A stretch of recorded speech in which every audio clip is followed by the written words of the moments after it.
Good evening, everyone, and welcome back to my channel. I'm out here this evening enjoying this cooler evening that we're having today. It was a little warm and muggy this afternoon, but it's cooled off nicely. I left off the other day. I said I was going to talk a little bit about cyberbullying and the people that seem to be doing a lot of that here lately. And I did hear some very, very, very sad and upsetting stories this weekend over it. People getting caught up in it. People going through some misery because of it, making their life hard to live and hard to go through. It's kind of sad that it has to happen that way, but it does. It's completely unfortunate, but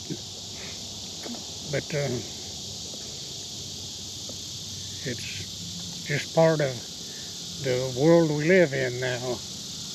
I mean, there was once upon a time when I was a kid growing up, I would have never, ever, ever dreamed of doing the things that I do now when it comes to making like a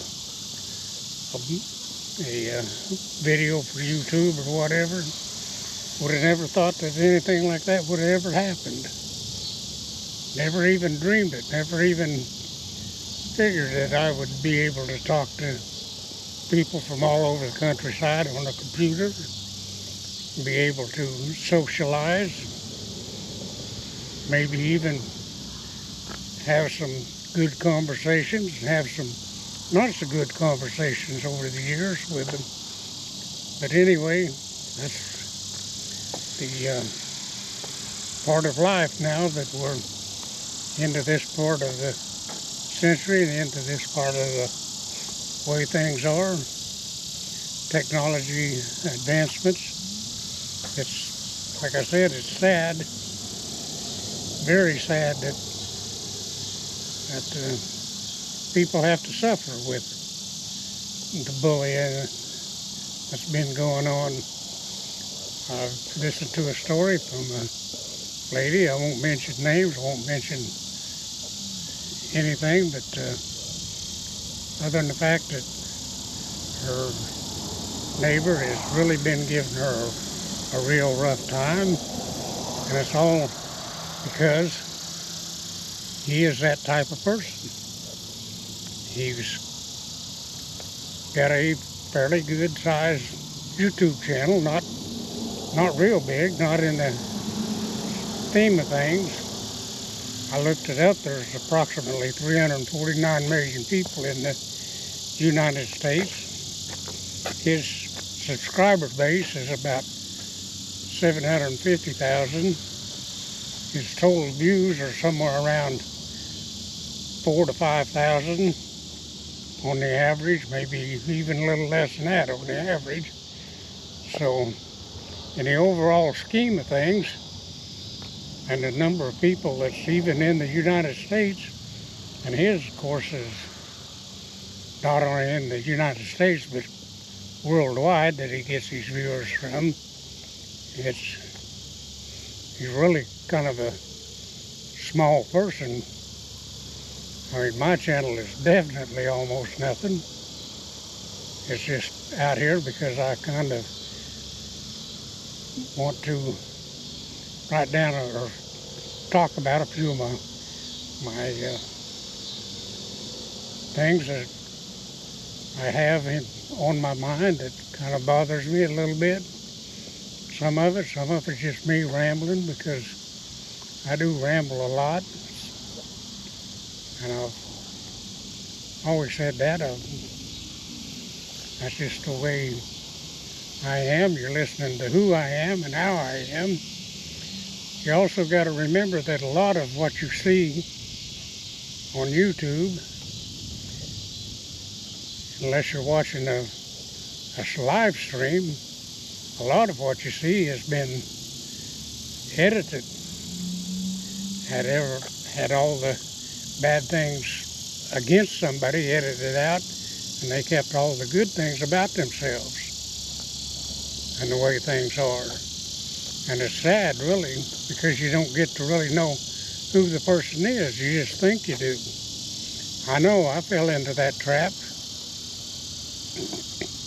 of listening to people that I thought were good people, and then found out that one of them is a cyberbully, that's bullying the family, a small child that he has no business even talking about, but it gets him clicks and views because his people like drama. They want to hear and see the dramatic part of life. It's sad, but it's a fact of life that drama sells.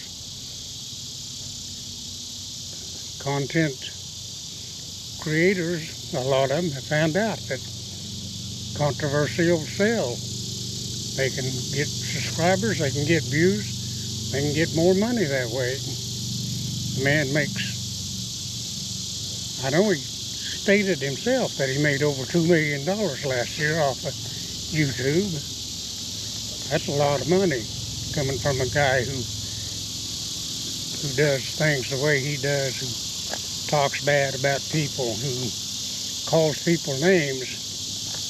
But you say anything about him, and you've defamed him, even though he can say what he wants or do what he wants. It's a sad situation, but it's the way life is. He says what you do to him is defamation, but when he talks bad about you, that's fair use. Well, it works both ways.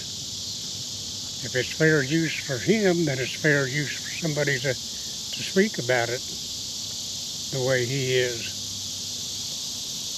and why he is the way he is. And we all know the man really, even though he tries to pretend he isn't, he is.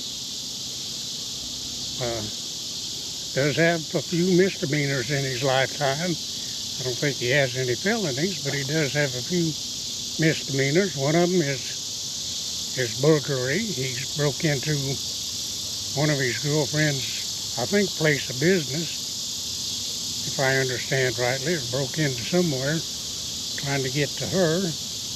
He had a restraining order against him for a period of time, like I believe it was a 5-year restraining order. That's a long time for somebody for you not to be able to contact somebody. So it was a pretty serious situation. It's my understanding, I don't know for sure, but it's my understanding that the day that it was over, he immediately called her and reminded her that the time was up.